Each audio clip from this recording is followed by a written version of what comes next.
everybody? Welcome to the Be Revolutionary Podcast. This is the podcast where we interview realtors, Revel realtors, and we teach you how to revolutionize your business. Today, we have our head coach from Burlington, Rene Illescas. Hello. Nice to meet you all. Can't wait to talk. Yeah, thanks for coming down all the way from Burlington. It's only, an hour? It's not too bad. 55 minutes to be exact on a beautiful, cloudy day. It's all good. It was nice and quick. Well, you know what? I hope you're going to be okay getting out of here because it looks like the rain's coming. I can see it. Well, there's a lot of wineries in the area here. So you're just going to have to hunker down.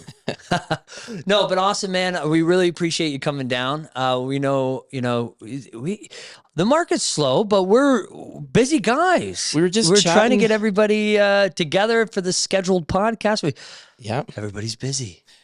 There's busy. I mean, define busy in this market. It's there's so many different terms and different ways to describe busy. And we were just chatting earlier, Andrew and I, investing in the business is being busy. Trying to be 3 steps ahead.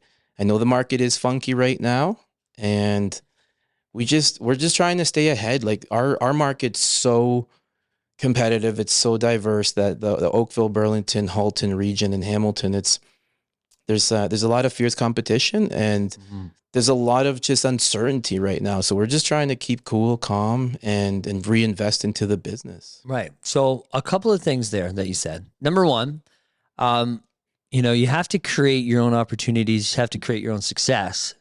But what I love about you is that although that's a huge focus for you, you also are spending time, helping other people. I saw you at the Kate Broddick's team. Right. You guys doing some training. What were you That's guys talking about? That's a great point. This is one of the biggest things I love about being a part of Revel is that I could call any head coach. I could call for advice. And in return, we just help each other out. So there's 21 offices out there. There's 21 head coaches that on a dime we can just call and collaborate. So yeah, the Kate Broddick team and Team Rene, we're collaborating. We're helping each other out. One of the biggest things that at Team Rene that we love is stats, pipelines. We love training our agents and working with them to just understand that you don't need the most state-of-the-art technology with software, and it all comes back to basics. So one of the big things that we do teach is spreadsheets. I mean, spreadsheets. Oh my gosh. I think I heard Andrea drop her pen over there. So what kind of spreadsheets? What are we talking here? We train our agents to use a spreadsheet in association with a CRM system. So it's as simple as looking at what you're doing on a daily basis with your potential clients. I like that. Your existing clients, your pending clients, and your closed clients. So when we look at a spreadsheet every day, 5 times a day, it's the easiest way to get motivated with how is the pipeline. And in times like this, when we're just all worried about the media, the doom and gloom, and the interest rates, and the sales are taking longer, you jump into your pipeline, and there was a little portion of our training that I call just Street Smart. And I know there's a lot of different ways that people look at Street Smart, but in our pipeline, if you have a potential client in there and you know the street and they're not a client yet, but let's say you're driving by showing clients homes, and out of the corner of your eye, you see this for sale sign on the street that you had this potential client in. And you immediately, you groom yourself to pause, think, is that potential client, is this for sale sign the potential client that you have in your database? So it makes you literally stop, look, and say, is this the street? So we're trying to help our agents just not let sight of what is in your pipeline. And again, it just stems from a simple spreadsheet. Well, what you said is, how you go back and refer to it 5 times a day. I got a little saying, and my team knows I love my sayings, but what you focus on expands. So if you're focused on servicing these particular clients, it's so easy to just, as a realtor, drive by a neighborhood and just drive by 1,000 signs and not even think about it, because they're like, oh, if I need that, I would just go on the MLS and I'd look it up. But in times where the deals may be a little bit further and far between, you have more of a mindset to literally be that search engine physically for your clients. I love it. And that's where we're on the same train of thought. And we like to say also canvas with purpose. So Yes. a lot of people don't like to door knock. A lot of people don't want to go because they're intimidated. It's not their thing. And I agree. Like, I have a lot of fun whenever somebody knocks on my door. No offense to some some people knock on my door and they're selling me TV, phones, whatever it is. I have fun, and I say, hey, listen, like, I genuinely want to help. And I say, at least ask for my name. At least tell me where you're from. Don't just come and say, do you want to sign up for some phone service without an intro, without purpose, without value. Yeah. So I've always believed in canvassing with purpose. Bring something to that street. And if you're going to go look for 10, 15, 20 new clients in that street, bring some stats, bring a folder, neighborhood. Just anything. If there's a cool bakery around the area, maybe bring some goods from the bakery and say, I'm just in the area, and hey, we all love Sunshine Donuts in Burlington. So if I go and give Sunshine Donuts to everybody, they're going to all sell a house. Yeah. But there's canvas, a cool commission check right there. Yeah. Canvas with purpose is something that we love to instill in our agents. I love that because, when you're spending money on items of value, like you said, or a booth at an event or a charity or any type of sponsorships, it's the same. Network with purpose. Go there, even if the goal, and again, we're big on goals. Yeah. What gets measured gets improved. So if you're out there and you're saying, okay, I'm just going to go out there, door knock, get some leads. Okay, well, how many leads? Right. And so is that kind of something that, you're big on pipelines, right? Is that, you got to fill that pipeline? Yeah, we start the year before the actual year, and we start setting goals. We look at moderate goals. And if it's one thing I've learned in my sales life before real estate, it's you got to make achievable goals so that you don't get discouraged the following years. But before you know it, years 2, 3, and 4, we can actually get agents to hit these goals without stressing out too much. It's keep it measurable, keep it realistic. And in all honesty, in real estate, that it only means an extra deal here and there. Like, to say I want to increase my business by 10% or 15%, it may sound a lot in a big corporation, but in real estate, it's an extra deal or two. So how are you going to get those? And to your point about the leads, yeah, you have your funnel, and you're throwing everything in that funnel. And then if you're using the spreadsheet model, it's converting your futures into your actives so that you're touching and feeling and you're actually working with them. And then it's neat because you can see where you're going to end up in that year by just a simple spreadsheet model. And so what about the referrals from active clients? Is that part of your spreadsheets as well? It is. Yeah, we track it. So it's neat. There's a little drop down saying who's coming from where.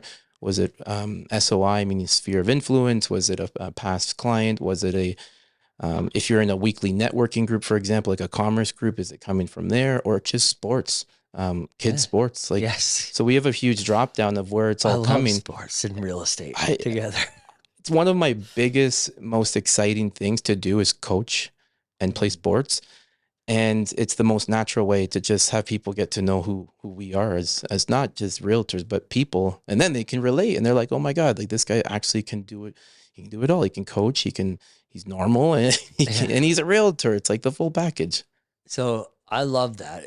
Are you coaching some I'm basketball, probably? Basketball, football, and football. Just actually, I can't wait. But tomorrow, tackle football. My 12-year-old son is putting on the pads for the first time ever.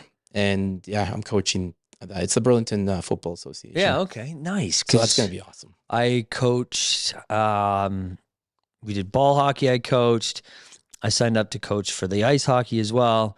Mainly what I'm doing is all hockey because I know hockey at least. But no, you're right. It's something for me too, though. It's like, I tell everybody that if you're going to do something that you're passionate about, because the likelihood of you following through on your commitments and everything like that, and actually making something out of it that reflects your business as well, is that, it's got to be something that you enjoy doing. I love this, Andrew. And I think, like, as we're chatting about all these things. Yeah, there's the real estate market and how busy we are in our business and how we're investing and we're training and spreadsheets. The unreal thing that we get asked all the time, and I'm sure you get asked, is how do you manage all that, sports, this, that, family, traveling? Like, I'm going to ask the question because I have an answer for on my end, but I'm dying to know how you balance all that out. Well, so 3 kids, wife, 2 podcasts, 2 offices, a team, a show, this, that. Oh, my golf. I love to golf too. And I play hockey in the winter every day too. So all of those things, as I mentioned before, if you have a passion for it, you find a way. Same thing if you have a passion for helping your clients, no matter what is going on in your life, you find a way. But if you want a more tactical answer, it's, for one, time blocking, but 2, leverage, and leverage with purpose. So it's about hiring the right people to help take the load off your plate. For example, I know a lot of people in the real estate industry, they don't necessarily want, or I got to be careful of how I say it, but maybe they don't want to hire somebody either for financial reasons, or they're afraid of, what are their clients going to think if you're adding another team member to the mix where you're not necessarily conversing with the leader every single day. Where to me, if you really want to create the lifestyle that you want, is that you've got to hire people that are good and can take things off your plate that, you don't have to be there all hours of the day. I love it. And I think I've heard those wise words from coaches out there, just business coaches as a whole. Like they preach that, right? And once you get so busy, it's great.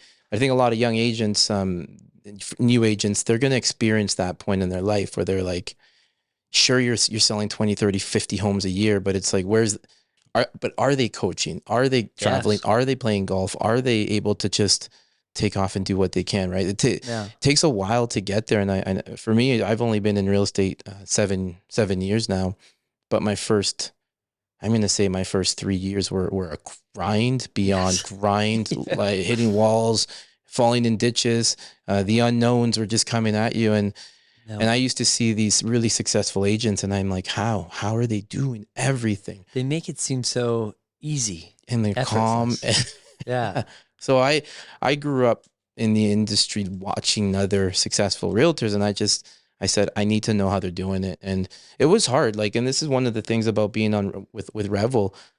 It's so much easier to find those answers out now than it was when I was on these other big I was a part of 3 big brokerages, and I couldn't get answers. I tried. I talked to the number 1 sales guy and gal, and I just said, come on, like, what are you doing? And it was secrets. Yeah. And I was just going through the motions year after year. And thank goodness this February, the 16th location in Burlington happened, and talking to head coaches like you, Kate, Fred, Evan, Ryan and Nikki, it's just, and if I want to control my destiny, it's in my hands. And that's the one thing that I couldn't do as easily back when I was with these other brokerages. So let's talk about then, how did the Burlington opportunity, for one, you can answer this in, where were you in your career?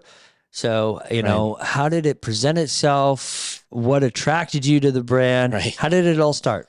I love that question. I love it because every time I hear it from another head coach, it's the most fascinating 5 minutes or 4 minutes of hearing how they got into it. But I was part of can I say the brokerage that I was a part of? Is it okay? Of course you can. That's okay. I was part of Remax before, and last year we were just trying to figure out what's the next big thing for Team Rene. Yeah. And we were looking for a fit, a culture. We were trying to align ourselves a little bit differently than that brand. And to be honest, we were just researching, looking on social media, and we came across Revel on social media. And in Oakville, Burlington, there was no true presence. So we couldn't see signs and all that. We had to do a lot of research, but we love the branding. We love the social media. And one day our team just said, let's just set up a meeting and see if they're going to open up an office in Oakville or Burlington. We just wanted to be a part of it, right? But we did have a phenomenal meeting with Nikki and Ryan, and we met at the head office. We were just talking about what the possibility is of having an Oakville or Burlington office. We were just inquiring, and It's hard to say no after you hear that type of a pitch. Yeah, when we met with Ryan and Nikki and we got to see the office and the basketball court, I mean, that kind of sold it for me. I think that was the biggest thing. But after meeting with Ryan and Nikki for about an hour, not even like 30 minutes, we felt this connection. We felt this. It was like we were having a lunch with our family, and it was so genuine, so different than what we've ever experienced with the other 3 brokerages we've been a part of, that it just became so natural, very genuine. And from there, it went fast. Like, it was like, okay, so here's the game plan. And Ryan and Nikki provided us an opportunity to say, well, we don't have an office in Burlington, but if you're all good, and it was a very mutual, like, just way of how it all happened. We were beyond excited to bring Revel to Burlington.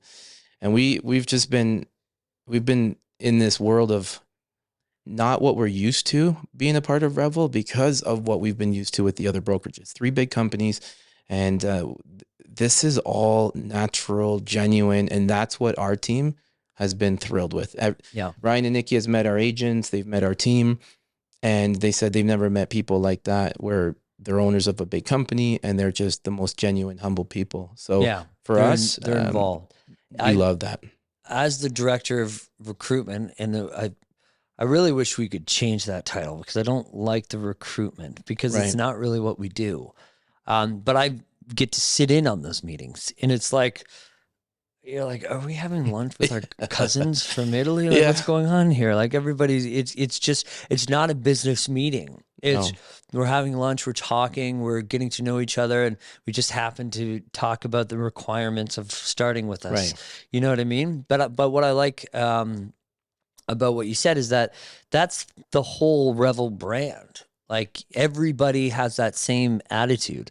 Right. And that's another reason why we don't really push to recruit all that much, because if we were to put quotas or goals on my role, it would potentially set up to create an atmosphere or culture where maybe the people that we're bringing on, we shouldn't have, right? Where when we have these meetings, like how you were introduced, we get to know each other and see if it's even a good fit.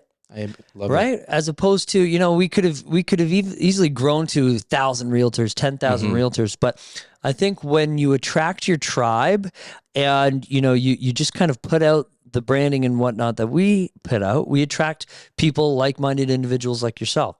So how has, that mentality kind of infiltrated your brand and how you're running your team now? I mean, you're saying that you're basically on brand already, but has that helped influence since you've joined? The amazing thing is that the marketing that Revel does and the marketing that Team Rene has been doing for a few years now, it complements each other. So I know I was listening to your podcast with Kate Broderick, and you were talking branding and colors and all that. Fortunately, in the last 2 years, we've kept the same branding, same colors, same everything. But what we love about the Revel is it's clean, it's crisp, it's not loud, and it just goes with a lot of our branding as we have it now. Our for sale signs have always been very, very clean, and clients love that. Like, when we made the transition from the previous brokerage, not that we didn't really use their colors a lot, but they just love how the Revel sleek, the orange dot's a big hit, and at least in Halton, Hamilton, and it's huge. Orange is a big thing, but the splash of the marketing that Jennifer Blakely's helping us with as well. Like, you could have bring that up. I think you have one of the best photos she's ever done. Which one? You're running. Oh man, we had a lot of fun with that at our. Because I tried that. She's like, do a running one. I'm like trying to envision. Okay, pull a Rene, and I couldn't. She's like, nah, that's not good. The joke in our office is one of our agents.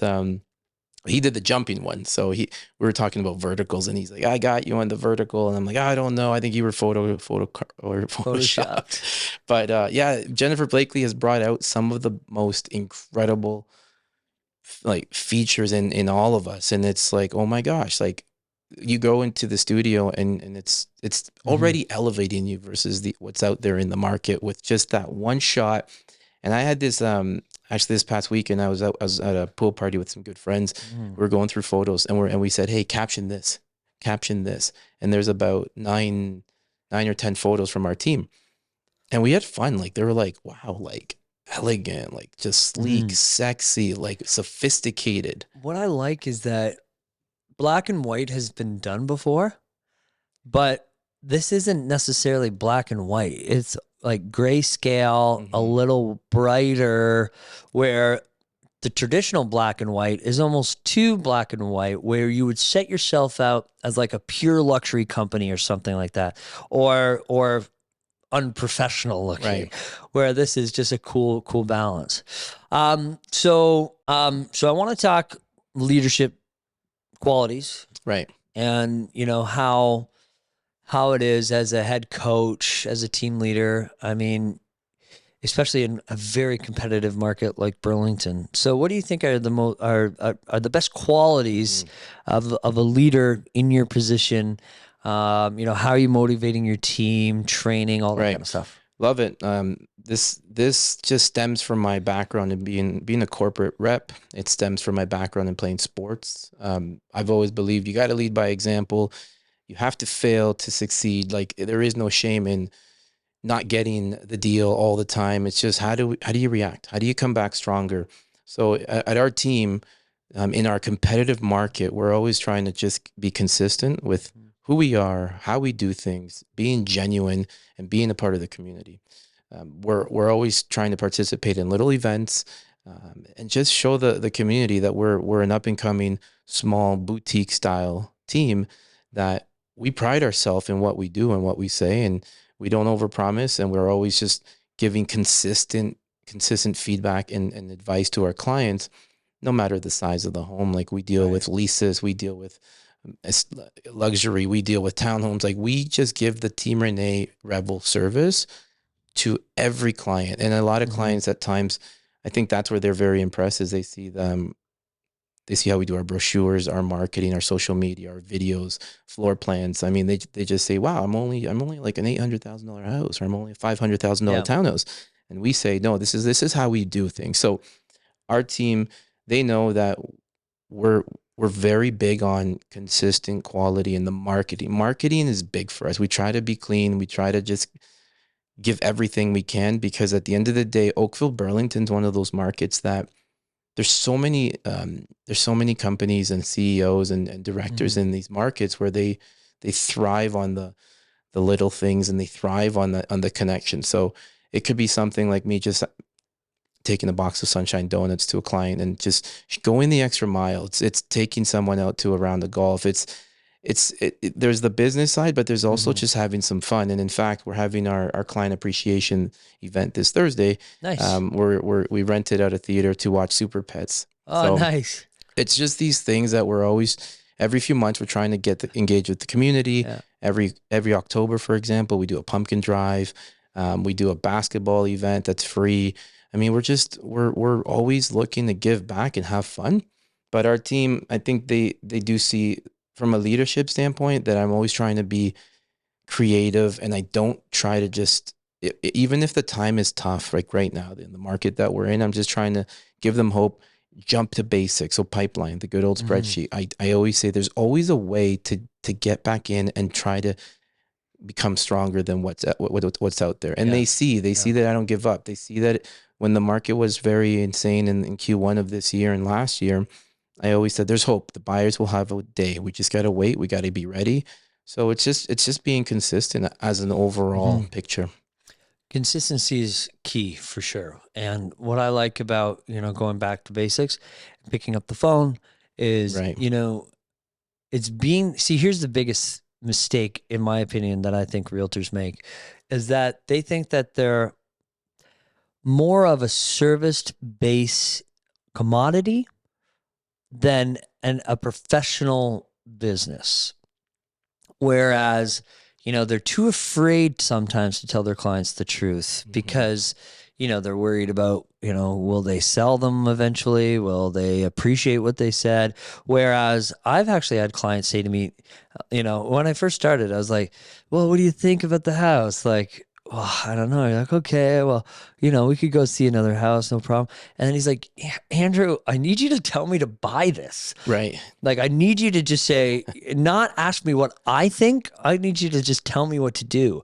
Because a lot of people think that just because it's a big transaction, the commission checks, are a little bit bigger than selling a gym membership. Right. And, this is the largest transaction that most people will make in their lives, where they don't need to give their professional opinion because they feel that maybe they would lose it, or, maybe they don't feel like pressuring. It's a great point, Andrew. I love that, because I think a lot of new agents are going to go through that, the fear of saying no or the fear of saying yes, right? It's like, It's like green light, yellow light, red light. And I think once you get to that point where you could tell the client, let's walk away, you open the door and you close it right away, and you're like, nope, it's not. Nope, let's go. Let's on to the next one. When you get to that point as an agent, it could be in your first few years. I think that's when you've grown up and matured pretty quickly. You don't have to be in the industry 10, 15 years to say that you're an experienced agent. You could be there in the first year. But I also, on the opposite side though, is like when you walk through a door and you know exactly what your client wants, you're saying this is the house for you.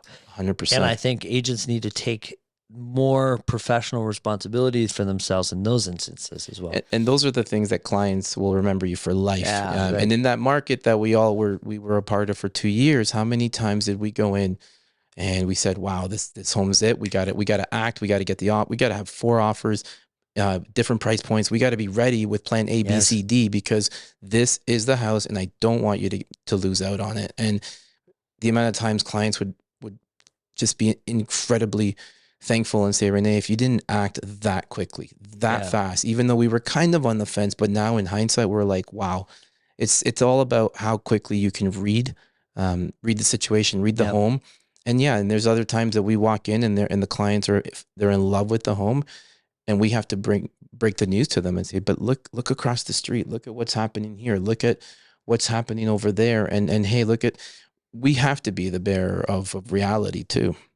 So speaking of, providing advice and education, I notice you've really been stepping up your social media game. Yes.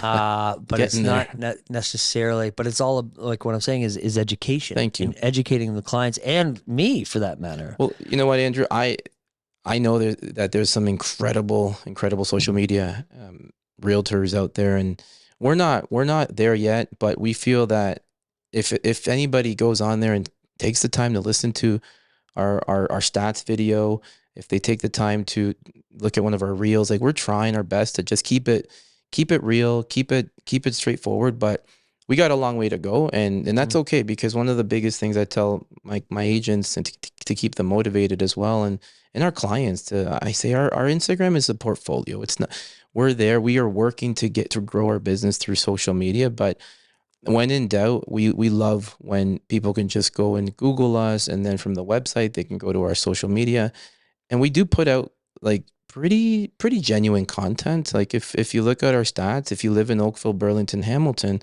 I put out a monthly video. It's about 3 minutes long, but I take about 2 hours every month, first of the month, to micro analyze these stats. If you were to ask me anything about a townhouse detached condo in Oakville, Burlington, Hamilton at the first week of the month, I've spent hours just so I can go in and put a 3-minute video. So all this work that we put out, it's a lot of work. You know better than anybody how much it takes to put out good content, but I love it. I do love the stats, and I think clients will appreciate it. And the new agents, they'll start to learn that you need to, like, we have a thing we say, it's all a stats driven world, and stats, they do the talking. And when you're a new agent, if you're a new agent out there, honestly, like, you can use stats as a something to lean on. It's almost like, hey, Mr. Klein, it's not me saying it. It's the market. It's the averages. It's the trends. So thank you for noticing that. We're trying, and I think we're just going to keep getting a little bit better here and there. Well, you know what? I was I was speaking at a real estate conference on social media, and there's like a stats and education segment. And do you ever have, and maybe this is just me, but do you ever have like an imposter syndrome where you're like, who am I? Like, that's why I don't do a lot of stats videos, because I feel like, what if I get something wrong? Or, who am I to be providing all this information? I love the imposter syndrome. When I do watch a couple other great Instagram realtor accounts out there, and if it's one thing that I've learned is that they just say it pretty genuinely. They do reference where they get their information, so I think that's peace of mind. But I think when you analyze the market so well, and you know it, you almost feel foolproof, and it's because we're using the data from it. Yeah, so I think it's just speaking confidently about it, and that's why I do love challenging other agents when we start talking about stats and market values and what's happened in the last 40 years, and that's been my biggest strength, is talking stats, and I always quote where we get the stats from. Yeah, because I always see like and then maybe it's just my experience, because I've posted a couple of things, and I've had agents and managers from other brokerages. Well, actually, that's not correct. And then I'm like, and then now I've got to be the jerk and say, check your numbers, chum. Yeah. Because I'm always right. No, but seriously, and then because, that's why at Revel as well, we don't do awards. Right. And it was just another one of those things where we don't necessarily, we're a very humble company, I guess you could say. I love that. And we're not big into saying, hey, well, we're the top, 1.75%, because then you got people chiming in. And I think when realtors are, headbutting on social media, it just gives the industry as a whole a bad name. It does. And that's the worst. So like, you don't want to, put it out there in public, especially in comments and all that stuff. It's, if anybody ever wanted to challenge the stats, I'd say, awesome. Let's just talk offline. Let's talk. Like, I had a client one time analyze me, and actually it was a newsletter that he was analyzing, and I didn't write it. We had a third party write it. So I just said, go to here's the contact if you want to really like argue these percentages, but that's a little different. I mean, I didn't write it, but if I'm writing something, if I'm putting it out there, you better believe I have my sources and the dates, and that's how I can sleep at night, knowing what I'm putting out there is accurate. Good. I love it. So this is where, the part of the show where we say, we always try to ask for one big piece of advice that you'd give to a new realtor, or a realtor who's struggling, or maybe it's somebody considering joining a team or starting a team. Right. What's one big piece of advice that you could throw out there? I think I have to relate it to, excuse me, for the pipeline, the spreadsheet. Like, as a new agent, I think you're going to go in and invest all this money on all these different shiny objects, all these different CRMs and lead generations. Honestly, if you're a new agent out there, pen and paper, spreadsheet, and everybody that you meet, put it in this spreadsheet. Keep track of who they are, where you met them. Street smart is that mentality that I really feel they need to be aware of, because once you are on top of who you are talking to, or you want to be involved with, it's all going to be really quick. Speed of light. So new agents, it's the same thing I teach with my team. It's just, you gotta have a pipeline. You gotta have a little something, and just don't put it in your phone. I mean, like, spreadsheet, go old school, and just keep in touch with them every month, every 2 months, with purpose, the whole canvas with purpose. Yeah. That's my biggest chunk of advice. I love the pen and paper, because Ryan Saravelli, every time I see him, he's always got a pen and a piece of paper. So I started doing that. But you're right. But that type of mentality it's like, if you want to grow and succeed, it's the basics. Yeah. It's the basics. That's all you need. That's where you start. Just start a conversation with somebody. If I was to give one more, okay, if you were to give two pieces of advice, number two. I use this acronym within my team, and it's and just myself. I've always said BYOB, not booze. No booze. But be your own brand, and just, there's something about you that people are going to love, right? If I'm an athlete and I love sports, I want to do that. I want those kind of clients to see what I'm about. But if you're a health and nutritionist and you love to be gluten free out there, and hey, maybe that's your jam. Like go and find out everything you can about the health sector. Just BYOB, be your own brand, and I think you'll, as a new agent, you'll uncover some amazing things. Yeah, it's true. If you want to, you know, like I said, do things that you're passionate about. If you can combine your business with health food, you know, make that a part of your everyday brand. Social media, right? Like you could tie the two in with doing a blog about what's the best shake of the day, or what did I put in my fruit or vegetable smoothie. Yeah, just talk about it. That just gave me a cool idea. Yeah. You could create your own smoothies based on like real estate terms or something, you know, the Codes. Firm Friday green smoothie or something. I don't know. Anyways, okay. So people want to inquire about Team Rene or Burlington, Revel Burlington. Where can we find you? How can they get in touch? TeamRene.ca is our website. It's pretty clean, easy to navigate through, and we've got our social media embedded on the website too. So it's pretty cool. You can see what's going on our social. Or at teamrene.ca on Instagram. Those are the two best ways to find us. The third one is probably just out gallivanting at events and Burlington Rib Fest. Browsing the basketball courts of Burlington. Yeah. I love it. So thank you very much for coming on. Thank you for having me, We really Andrew. appreciate your time. And let's do it again in season 2.